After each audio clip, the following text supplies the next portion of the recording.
नमस्कार दोस्तों, competitive exams channel पर आप सभी का स्वागत है। इस वीडियो पर हम ब्रिटिश क्राउन के अधीन संवैधानिक विकास के बारे में बात करेंगे।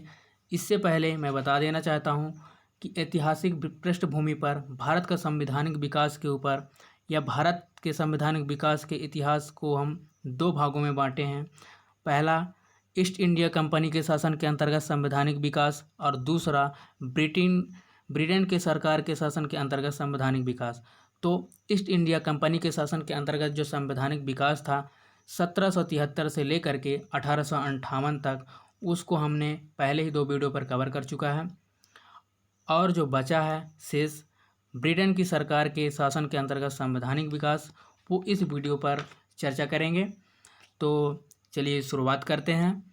आगे का अधिनियम क्या है?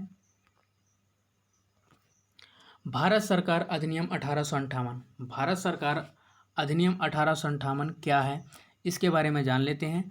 पिट्स इंडिया एक्ट द्वारा स्थापित बोर्ड ऑफ कंट्रोल कंपनी के ऊपर अपना नियंत्रण नहीं रख सका।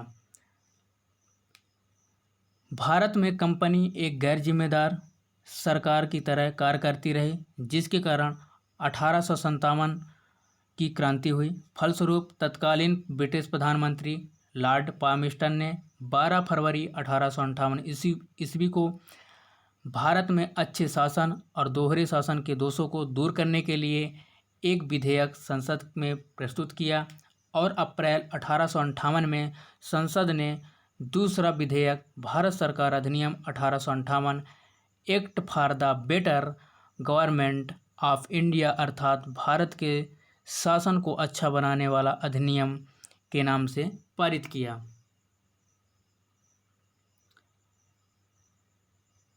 इस प्रकार से यह विधेयक द्वितीय वाचन के बाद पारित हो गया, किंतु कतिपय कारणों से पाल्मेस्टन को त्यागपत्र देना पड़ा।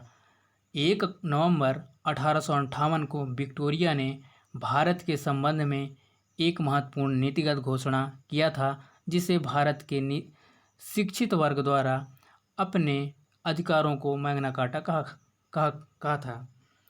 इस प्रकार से भारत सरकार अधिनियम जो है पिट्स इंडिया एक्ट द्वारा स्थापित बोर्ड ऑफ कंट्रोल कंपनी के ऊपर अपना नियंत्रण नहीं रख पाया। तो इनकी और भारत सरकार अधिनियम 1858 का प्रमुख विशेषताएं क्या हैं या प्रावधान क्या क्या थे, उनके बारे में आगे देखते हैं। तो इसके तहत जो है भारत का शासन कंपनी ने या फिर भारत का शासन कंपनी से लेकर ब्रिटिश क्राउन के हाथों में सौंपा गया। कहाँ से? भारत का शासन कंपनी से लेकर के ब्रिटिश क्राउन के हाथों में सौंपा गया। गवर्नर जनरल का पदनाम बदल करके भारत का वायसराय कर दिया गया। इस पॉइंट को आप गौर से देखिएगा, क्योंकि ये exam of point of view से मोस्ट है। क्या किया गया? गवर्नर जनरल का पद बदल कर भारत का वायसराय कर दिया गया। और भारत का जो पहला वायसराय बने वो कौन बने? वो लॉर्ड कैनिंग जो बने भारत के पहला वायसराय बने। और वायसराय ब्रिटिश ताज का प्रत्यक्ष प्रतिनिधि बने कौन? लॉर्ड कैनिंग भारत का प्रथम वायसराय बने। 1773 रेगुलेटिंग एक्ट द्वारा बंगाल के गवर्नर को क्या कहा गया था? गवर्नर जनरल कहा गया था। और 1833 का चार्टर एक्ट द्वारा 1833 के चार्टर एक्ट द्वारा बंगाल के गवर्नर जनरल को भारत का गवर्नर जनरल कहा जाने लगा। यहाँ पे पॉइंट नोट करने वाली बात यह है, गवर्नर जनरल का पद का नाम बदलकर भारत का वायसराय कर दिया गया 1858 की भारत सरकार अधिनियम पर। फिर लॉर्ड कैनिंग भारत का पहला वायसराय बने। 1773 रेगुलेटिंग एक्ट द्वारा बंगाल के गवर्नर को गवर्नर जनरल कहा जाने लगा। और 1833 का चार्टर एक्ट द्वारा बंगाल के गवर्नर जनरल को क्या कहा जाने लगा? भारत का गवर्नर जनरल कहा जाने लगा। यहाँ पे 4 पॉइंट नोट करने योग्य है कि 1773 रेगुलेटिंग एक्ट द्वारा बंगाल के गवर्नर को क्या कहा जाने लगा? गवर्नर जनरल कहा जाने लगा। फिर 1833 के चार्टर एक्ट द्वारा बंगाल के गवर्नर को भारत का गवर्नर जनरल कहा जाने लगा। जो लॉर्ड विलियम बेंटिंक जो थे भारत का प्रथम गवर्नर जनरल बने थे। और 1858 भारत सरकार अधिनियम द्वारा गवर्नर जनरल का पद नाम बदलकर भारत का वायसराय कर दिया गया और भारत का जो पहले वायसराय बने वो लॉर्ड कैनिंग बने। इस प्रकार से भारत सरकार अधिनियम 1858 द्वारा board of directors BOD, board of directors तथा BOC, बोर्ड ऑफ कंट्रोल को समाप्त कर दिया गया। किसको? भारत सरकार अधिनियम 1858 द्वारा बोर्ड ऑफ डायरेक्टर्स तथा बोर्ड ऑफ कंट्रोल को समाप्त कर दिया गया। यहाँ पे बात ये आती है कि 1773 रेगुलेटिंग एक्ट में बोर्ड ऑफ डायरेक्टर शब्द का के ऊपर उपबंध था, यहाँ पे गलत हुआ है, उपबंध होगा, जिसमें इसकी कार्य अवधि 1 वर्ष के स्थान पर 4 वर्ष कर दी गई थी। और 1784 का पिट्स इंडिया एक्ट द्वारा नियंत्रण बोर्ड या बोला जाए तो बोर्ड ऑफ कंट्रोल निकाय का गठन किया गया और भारत शासन के द्वैध शासन प्रणाली समाप्त करें। भारत शासन के जो द्वैध पर यहाँ दर्द लिखा, द्वैध होगा, क्या होगा? द्वैध। द्वैध शासन प्रणाली क्या किया गया? समाप्त कर दिया गया। इस प्रकार से अगला पॉइंट है, भारत के प्रशासन की जिम्मेदारी अब तक नई संस्था इंडिया काउंसिल या इंडिया हाउस को सौंप दी गई, जिसका प्रमुख भारत सचिव कहलाता था और जिसका प्रमुख जो है क्या कहलाते थे? भारत सचिव कहलाते थे और ब्रिटिश संसद के प्रति क्या थे? उत्तरदायी थे। अगला पॉइंट है, भारत सचिव की सहायता के लिए 15 सदस्यीय परिषद या भारत परिषद इंडिया काउंसिल का गठन किया गया, जिसके 8 सदस्य वो भी ब्रिटिश सम्राट, 7 सदस्य कोर्ट ऑफ डायरेक्टर्स द्वारा नियुक्त किए जाते थे, जो एक सलाहकार समिति थी। परिषद का अध्यक्ष भारत का सचिव बनाया गया और चार्ल्स वुड जो है भारत का पहला सचिव बने। चार्ल्स वुड जो है भारत का पहला सचिव बने। तो भारत का पहला सचिव कौन बने? चार्ल्स वुड बने।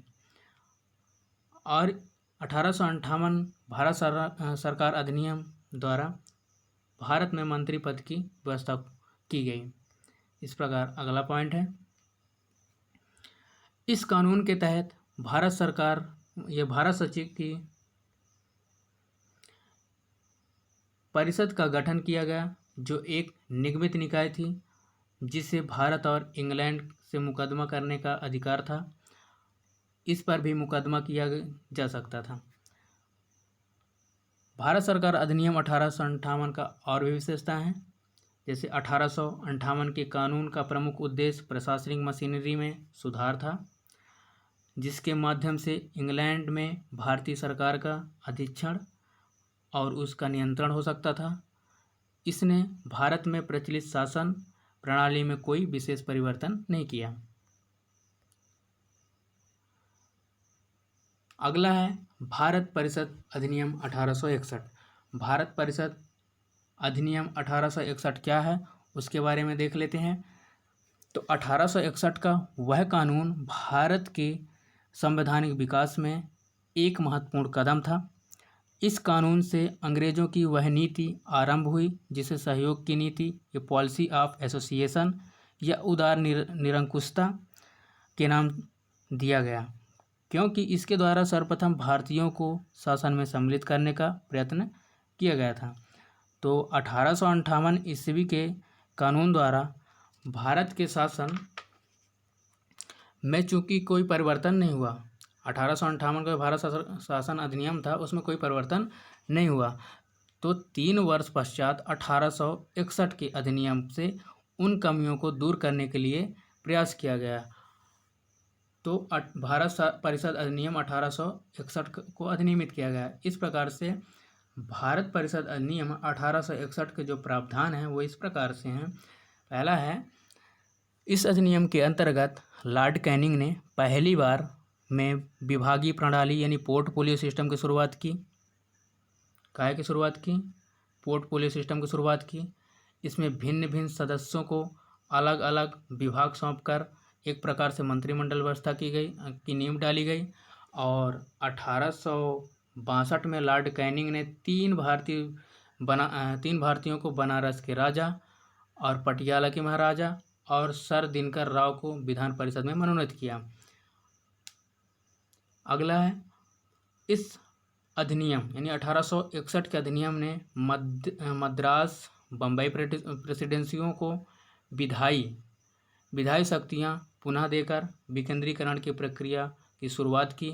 इस प्रकार इस अधिनियम ने रेगुलेटिंग एक्ट 1773 द्वारा शुरू हुई केंद्रीकरण की प्रकृति को उलट दिया और 1833 के चार्टर अधिनियम के साथ ही अपने चरम पर पहुंच गया।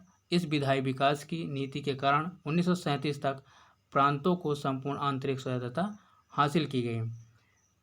इस प्रकार से अगला है, इसका जो विशेषताएं हैं, जो प्रावधान है, इस प्रकार से है।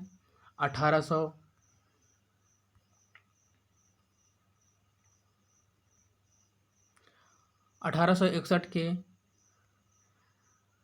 में वायसराय को यह अधिकार दिया गया कि बंगाल, उत्तर पश्चिम सीमा प्रांत और पंजाब में क्रमशः 1862, 1866 और 1867 और 1867 में विधान परिषदों का गठन हुआ। वायसराय काउंसिल की सदस्य संख्या 4 से बढ़ाकर 5 कर दी गई। कितने से? 4 से बढ़ा करके 5 कर दी गई। इनकी संख्या, वायसराय काउंसिल की सदस्य संख्या। और 5वें सदस्य को विधि का ज्ञान होना अनिवार्य था। जो 4 में से 5वें सदस्य थे, उनको विधि का ज्ञान होना अनिवार्य था। केंद्रीय विधान परिषदों की संख्या 6 से बढ़ाकर क्या कर दी गई? 12 कर दी गई। और यह जो है सदस्य 2 वर्ष के लिए वायसराय द्वारा नियुक्त होते थे। ये जो सदस्य थे 2 वर्ष के लिए वायसराय द्वारा नियुक्त होते थे। वायसराय को अध्यादेश जारी करने का अधिकार दिया गया और इसके लिए केंद्रीकरण विधान परिषद की सलाह की आवश्यकता नहीं थी, किंतु अध्यादेश की अवधि कितने थी? 6 माह थी। फिर लॉर्ड कैनिंग द्वारा 1859 में प्रारंभ की गई पोर्टफोलियो। कब? 1859 में प्रारंभ की गई पोर्टफोलियो प्रणाली को मान्यता दी। इसके अंतर्गत वायसराय की परिषद एक सदस्य या एक या अधिक सरकारी विभागों का प्रभारी बनाया जा सकता था तथा उसे विभाग में काउंसिल की ओर से अंतिम आदेश पारित करने का अधिकार था। और इसने वायसराय को 1861 का जो अधिनियम है, आपातकाल में बिना वायसराय को क्या किया? आपातकाल में बिना काउंसिल की संस्तुति के अध्यादेश जारी करने के लिए अधिकृत किया। ऐसे अध्यादेश की अवधि कितनी थी? 6 माह थी। यहाँ क्या होगा? 6 माह। 6 माह। भारत में लॉर्ड रिपन को विकेंद्रीकरण का पिता कहा जाता है। सवाल बन सकता है कि भारत में विकेंद्रीकरण का पिता किसे कहा जाता है? तो लॉर्ड रिपन को भारत में विकेंद्रीकरण का पिता कहा जाता है। इस प्रकार से अगला अधिनियम है हमारा भारत परिषद अधिनियम 1852। भारत परिषद अधिनियम 1852 क्या है? ये 1857 में हुई राज्य क्रांति तथा शिक्षा के प्रसार ने भारतीयों में राष्ट्रीयता की भावना को सुदृढ़ किया और 1885 में कांग्रेस की स्थापना तथा इल्बर्ट बिल विवाद के पश्चात भारतीयों को प्रशासन तथा विधि निर्माण में और अधिक प्रतिनिधित्व देने की मांग ने काफ़ी जोर पकड़ लिया, जिसके कारण से यह अधिनियम पारित किया गया। तो 1857 में हुई राजक्रांति और शिक्षा के प्रसार में। तो इसके प्रावधान क्या क्या हैं 1852 के, उसके बारे में देख लेते हैं। इसके माध्यम से केंद्रीय और प्रांतीय विधान परिषदों में अतिरिक्त या गैर सरकारी सदस्यों की संख्या बढ़ाई गई। हालांकि बहुमत सरकारी सदस्यों का ही रहता था। क्या किया गया? इसके माध्यम से केंद्रीय और प्रांतीय विधान परिषदों में अतिरिक्त सदस्यों की संख्या बढ़ाई गई। हालांकि बहुमत सरकारी के सदस्यों का ही रहता था। तो अगला है, इस अधिनियम के द्वारा भारत में केंद्रीय विधान परिषद के सदस्यों की संख्या बढ़ाकर न्यूनतम कितना 10 से अधिकतम कितना 16 कर दी गई। पहले कितना 10 से अधिकतम 16 कर दी गई। 1861 में कितना था? 6 से 12 था। 1861 के जो अधिनियम में था 6 से 12 था, लेकिन 1892 के जो अधिनियम में इनकी संख्या के केंद्रीय विधान परिषद के सदस्यों की संख्या बढ़ाकर कितनी कर दी गई? 10 से 16 कर दी गई। फिर केंद्रीय विधान परिषदों की अधिकारों में वृद्धि की गई एवं परिषद के सदस्य बजट मामलों पर प्रश्न पूछ सकते थे और बहस भी कर सकते थे, किंतु उन्हें पूरक प्रश्न पूछने एवं बहस पर मतदान करने का अधिकार बिल्कुल भी नहीं था। इस प्रकार से अगला है, इस अधिनियम का सबसे महत्वपूर्ण बिंदु भारत में पहली बार निर्वाचन पद्धति का प्रारंभ करना था। भारत में पहली बार निर्वाचन पद्धति प्रारंभ करना 1892, जिसके अंतर्गत केंद्रीय विधानमंडल के 5 और सरकारी सदस्य कोलकाता की वाणिज्य मंडल के सदस्य द्वारा निर्वाचित होने लगे थे। बम्बई, मद्रास और बंगाल प्रांतों में न्यूनतम 8, अधिकतम 20 सदस्य तथा उत्तर पश्चिम प्रांत में 15 अतिरिक्त सदस्य नियुक्त किए गए। प्रांतीय परिषदों के गैर सरकारी सदस्य न्यायपालिका, जिला बोर्ड, विश्वविद्यालय तथा वाणिज्य मंडल द्वारा अप्रत्यक्ष रूप से निर्वाचित किए जाते थे और 1892 के अधिनियम के द्वारा केंद्रीय और प्रांतीय विधान मंडल परिषदों दोनों में गैर सरकारी सदस्यों की नियुक्ति के लिए एक सीमित और परोक्ष रूप से चुनाव का प्रावधान किया गया। चुनाव शब्द का अधिनियम में प्रयोग नहीं हुआ, लेकिन इसके जगह पर निश्चित कार्यों, निश्चित निकायों, सिफारिशों पर की जाने वाली नामांकन प्रक्रिया को कहा गया। क्या कहा गया? चुनाव शब्द का प्रयोग तो नहीं किया गया, लेकिन नामांकन प्रक्रिया कहा गया। इस प्रकार से अगला जो है हमारा भारत परिषद अधिनियम 1909 अथवा मार्ले मिंटो सुधार। भारत परिषद अधिनियम 1909 को किस नाम से हम जानते हैं? मार्ले मिंटो सुधार के नाम से भी हम जानते हैं। तो इसके बारे में पहले देख लेते हैं। मार्ले मिंटो सुधार जो है का लक्ष्य जो है 1892 के अधिनियम के दोषों को दूर करना था। किसको दोष को दूर करना था? 1892 के जो दोष थे अधिनियम 1892 के अधिनियम के जो दोष थे उसको दूर करना था।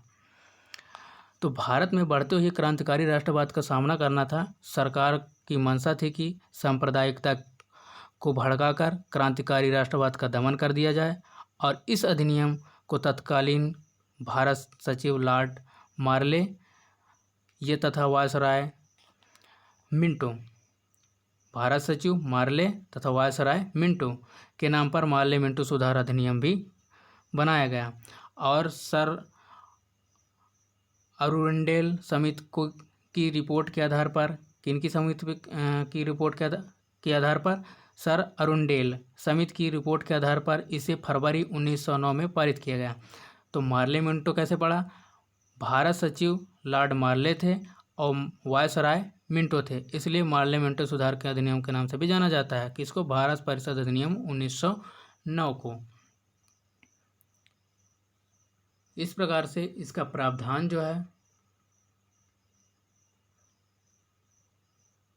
इस एक्ट द्वारा केंद्रीय एवं केंद्रीय विधान परिषदों की संख्या 16 से बढ़ा करके 60 कर दी गई और 27 जिसमें 27 निर्वाचित और 33 मनोनीत सदस्य थे। तो वायसराय परिषद 9 सदस्य और जोड़ देने पर इनकी कुल संख्या कितनी हो गई? 69 सदस्य हो गए। कितने हो गए? 69। तो केंद्रीय विधान परिषद कुल सदस्य कितने हो गए? 69, जिसमें वायसराय और वायसराय परिषद के 8 सदस्य, 60 अन्य सदस्य, जिसमें से 27 निर्वाचित और 33 मनोनीत होते थे। इस प्रकार से अगला है इसका पॉइंट,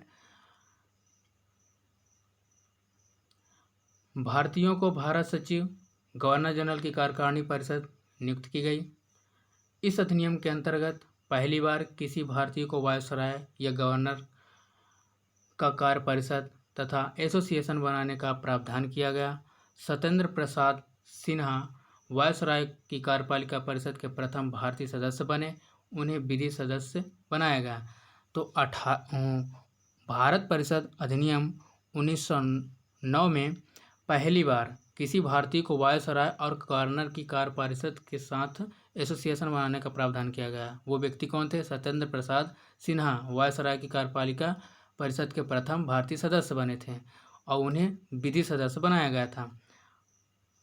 इस एक्ट के तहत पहली बार मुस्लिम समुदाय के लिए पृथक प्रतिनिधित्व का प्रबंध किया गया। इसके अंतर्गत मुस्लिम सदस्यों का चुनाव मुस्लिम मतदाता ही कर सकते थे। इस प्रकार मुसलमानों के लिए पृथक मताधिकार तथा पृथक निर्वाचन क्षेत्र की व्यवस्था की गई। अब फूट डालो शासन करो नीति भी अपनाई गई। तो फूट डालो शासन करो नीति अपनाई कब गई? भारत परिषद अधिनियम 1909 या मार्ले मिंटो सुधार 1909। अगला पॉइंट है, इस प्रकार इस अधिनियम ने सांप्रदायिकता को वैधानिकता प्रदान की और लॉर्ड मिंटो सांप्रदायिक निर्वाचन के जनक के रूप में जाने गए। तो लॉर्ड मिंटो को सांप्रदायिक निर्वाचन के जनक के रूप में जाना गया। फिर इसने presidency corporation, chamber of commerce, विश्वविद्यालयों और जमींदारों के लिए अलग प्रतिनिधित्व का प्रावधान किया। 1909 के अधिनियम द्वारा केंद्रीय और प्रांतीय विधान परिषदों की पहली बार बजट और वाद विवाद करने का सार्वजनिक है हित के विषयों पर प्रस्ताव पेश करने, पूरक प्रश्न पूछने और मत देने का अधिकार मिला। पहले नहीं था। इस अधिनियम के द्वारा 1909 अधिनियम के द्वारा स्थापित निर्वाचन प्रणाली बहुत ही अस्पष्ट जनप्रतिनिधित्व के विरुद्ध थी। 1909 अधिनियम के द्वारा विदेशों से संबंध, देशी राजाओं से संबंध, न्यायालयों में लंबित मामले बहस वर्जित थे। क्या वर्जित थी? विदेशों से संबंध, देशी राजाओं से संबंध तथा न्यायालयों में लंबित मामलों पर बहस वर्जित थी 1909 मार्ले मिंटो सुधार के आधार पर। इस प्रकार से अगला हमारा जो अधिनियम है भारत शासन अधिनियम 1919। भारत शासन अधिनियम 1919 या मॉन्टेग्यू चेम्सफोर्ड सुधार। भारत शासन अधिनियम 1919 को और किस नाम से जाना जाता है? मॉन्टेग्यू चेम्सफोर्ड के नाम से भी जाना जाता है। तो ये क्या है, इसमें क्या क्या प्रावधान है, इसके बारे में देख लेते हैं। तो भारत सरकार अधिनियम 1909 भारतीयों के स्वशासन की मांग को पूर्ण न कर सका। 1909 के जो भारत परिषद अधिनियम था 1909 के, उसको जो भारतीय स्वशासन की मांग को पूर्ण नहीं कर सका, इसलिए सांप्रदायिक आधार पर मतदान प्रणाली की नीति से उत्पन्न असंतोष 1916 में कांग्रेस तथा मुस्लिम लीग के मध्य समझौता। कब? 1916 में कांग्रेस तथा मुस्लिम लीग के मध्य समझौता। 1916 और 17 में प्रकाशित मेसोपोटामिया आयोग की रिपोर्ट, अंग्रेजों को भारत में शासन के लिए अक्षम बताया जाना, होम रूल आंदोलन के भारतीयों में जागृत राष्ट्रीय चेतना तथा प्रथम विश्व युद्ध में भारतीय सहयोग की अपेक्षा के मद्देनज़र तत्कालीन भारत सचिव मॉन्टेग्यू ने 20 अगस्त 1917 को ब्रिटिश सरकार के प्रस्तावित सुधारों की घोषणा की, जिसमें सर्वप्रथम भारत को स्वतंत्रता, डोमिनियन या स्वशासन की स्थिति प्रदान करने की बात कही गई। इसके पश्चात मॉन्टेग्यू भारत आए और गवर्नर जनरल चेम्सफोर्ड तथा अन्य नेताओं से शिमला से विचार विमर्श किया। कहाँ? शिमला में जाकर भी विचार विमर्श किया। और इसके बाद जुलाई 1918 में मॉन्टेग्यू चेम्सफोर्ड रिपोर्ट प्रकाशित किया। इस रिपोर्ट के आधार पर ही भारत शासन अधिनियम 1919 पारित किया गया। इस अधिनियम में सर्वप्रथम उत्तरदायी शासन शब्द का स्पष्ट रूप से प्रयोग किया गया। तो शासन शब्द का स्पष्ट रूप से प्रयोग कब किया गया? 1919 में। और 1919 के पहले क्या, 1918 में जो है मॉन्टेग्यू चेम्सफोर्ड रिपोर्ट प्रकाशित हुआ था और मॉन्टेग्यू चेम्सफोर्ड के आधार पर ही भारत शासन अधिनियम 1919 पारित हुआ। तो इसके प्रावधान क्या क्या हैं? पहले सुधार किस लिए है? तो 20 अगस्त 1917 को ब्रिटिश सरकार ने पहली बार घोषित किया। उसका उद्देश्य भारत में क्रमिक रूप से उत्तरदायी सरकार की स्थापना करना था। इस प्रकार से इसका प्रावधान ये है कि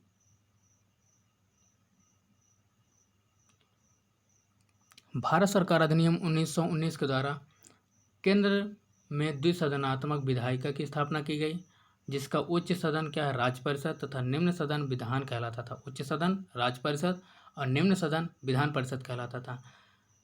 राज्य परिषद में 16 सदस्य थे, उनका कार्यकाल 5 वर्ष का होता था। केंद्रीय विधानसभा में 145 सदस्य, जिनमें 104 निर्वाचित होते थे और 104 निर्वाचित होते थे और 41 जो है मनोनीत होते थे। तो इनका कार्यकाल जो है 3 वर्ष का था। दोनों सदनों का अधिकार समान थे। इनमें सिर्फ अंतर सिर्फ इतना था कि बजट पर जो स्वीकृति प्रदान करने का अधिकार था निचले सदन को था।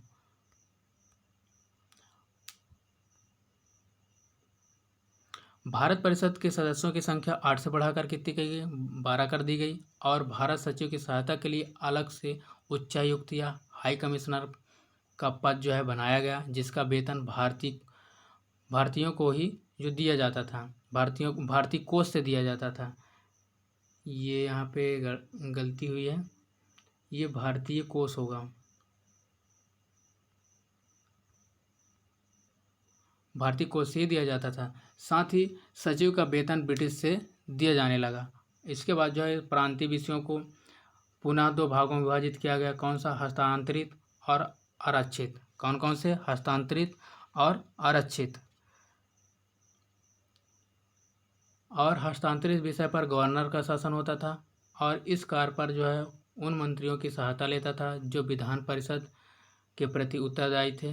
दूसरी ओर आरक्षित और विषयों पर गवर्नर की कार्यपालिका को परिषद की सहायता शासन करता था जो विधान परिषद के प्रति उत्तरदायी नहीं था। तो शासन की दोहरी व्यवस्था को द्वैध शासन कहा जाता था। यूनानी शब्द जो डाई आर्की से भी उत्पन्न है। शासन जो व्यवस्था कहा गया इसे, और यह व्यवस्था काफ़ी हद तक असफल ही रही। तो इसमें 2 बात आई है कि एक आरक्षित और एक हस्तांतरित। तो आरक्षित जो विषय है, इन विषयों पर गवर्नर कार्यपालिका परिषद की सहायता से शासन करता था जो विधान परिषद के प्रति उत्तरदायी नहीं थे। और इन विषयों में वित्त, भूमि, किसमें, आरक्षित विषय में वित्त, भूमि, न्याय, पुलिस, समाचार पत्र, कारखाना, बिजली, सार्वजनिक सेवाएं आदि शामिल थे। और जो हस्तांतरित विषय थे, हस्तांतरित विषयों पर जो है गवर्नर का शासन होता था। आरक्षित में किसके शासन होता था, ये गवर्नर कार्यपालिका की सहायता से शासन करता था। किसके, कार्यपालिका की सहायता से करता था शासन। इसमें क्या है, हस्तांतरित विषयों पर गवर्नर का शासन होता था और कार्य में वह उन मंत्रियों की सहायता लेता था जो विधान परिषद की प्रति उत्तरदायी थे। और इसमें यह बात भी थी हस्तांतरित में कि इस एक्ट द्वारा भारत में लोक सेवा आयोग का गठन प्रस्ताव रखा गया हस्तांतरित विषय के द्वारा ही 1919 के भारत सरकार अधिनियम द्वारा। और इसी के आधार पर केंद्रीय लोक सेवा आयोग का गठन 1926 में किया गया। केंद्रीय लोक सेवा का आयोग का गठन 1926 में किया गया और साथ ही एक महालेखा परीक्षक का पद भी बनाया गया। और हस्तांतरित विषय के आधार पर जो है पहली बार इस एक प्रत्यक्ष चुनाव पद्धति अपनाई गई। भारत सरकार अधिनियम 1919 के हस्तांतरित विषय पर जो है पहली बार एक प्रत्यक्ष चुनाव पद्धति अपनाई गई और वायसराय परिषद के 8 सदस्यों से कम 3 भारतीय सदस्य होना अनिवार्य कर दिया। वायसराय परिषद के 8 सदस्यों में से 3 जो है भारतीय सदस्यों को होना अनिवार्य कर दिया और एक चैम्बर और प्रिंसेस का गठन किया गया, जिसके प्रथम चांसलर बीकानेर के महाराजा गंगा सिंह बने थे। भारत शासन अधिनियम 1919 द्वारा भारत में पहली बार महिलाओं को वोट देने का अधिकार मिला। साथ ही निर्वाचन प्रणाली को सिखों पर भी लागू किया गया। तो महिलाओं को पहली बार वोट देने का अधिकार किस अधिनियम के तहत मिला, भारत सरकार अधिनियम 1919 के तहत मिला। तो आगे भी देखने को मिलेंगे कुछ चर्चाएं इसमें। इस अधिनियम ने जो पहली बार देश में द्विसदनीय व्यवस्था और प्रत्यक्ष निर्वाचन की व्यवस्था प्रारंभ की। इस प्रकार भारतीय विधान परिषद के स्थान पर द्विसदनीय जो है व्यवस्था यानी राज्यसभा और लोकसभा का गठन किया गया। किसका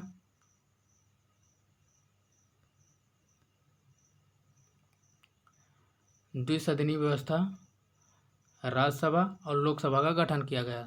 दोनों सदनों के बहुसंख्यक सदस्यों को जो प्रत्यक्ष निर्वाचन के माध्यम से निर्वाचित किया जाता था। दोनों सदन कौन कौन से, राज्यसभा और लोकसभा, ये दोनों सदनों के सदस्यों को बहुसंख्यक को जो प्रत्यक्ष निर्वाचन के माध्यम से निर्वाचित किया जाता था।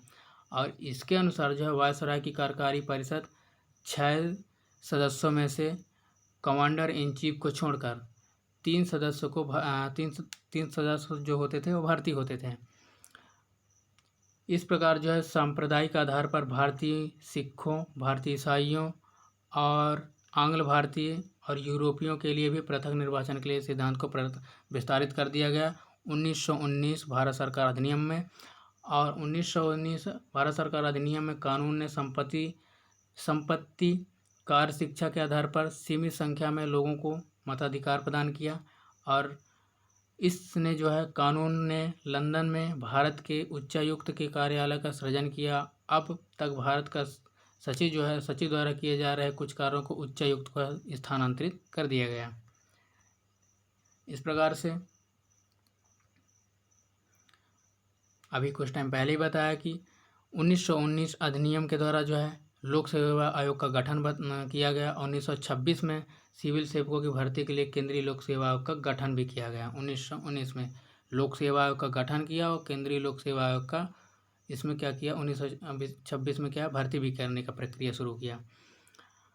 और पहली बार जो है केंद्रीय बजट को राज्यों के बजट से अलग कर दिया गया और राज्य विधानसभाओं को अपना बजट स्वयं बनाने का अधिकृत कर दिया। क्या किया इसमें, राज्य विधानसभाओं को अपना बजट स्वयं बनाने के लिए अधिकृत कर दिया। इसके बाद अंतर्गत एक संवैधानिक आयोग का गठन किया गया जिसका आधार क्या था, 10 वर्ष बाद जांच करने के बाद अपनी रिपोर्ट प्रस्तुत करना था। जिसका आधार क्या था, 10 वर्ष बाद जांच करने के बाद अपनी रिपोर्ट प्रस्तुत करना था।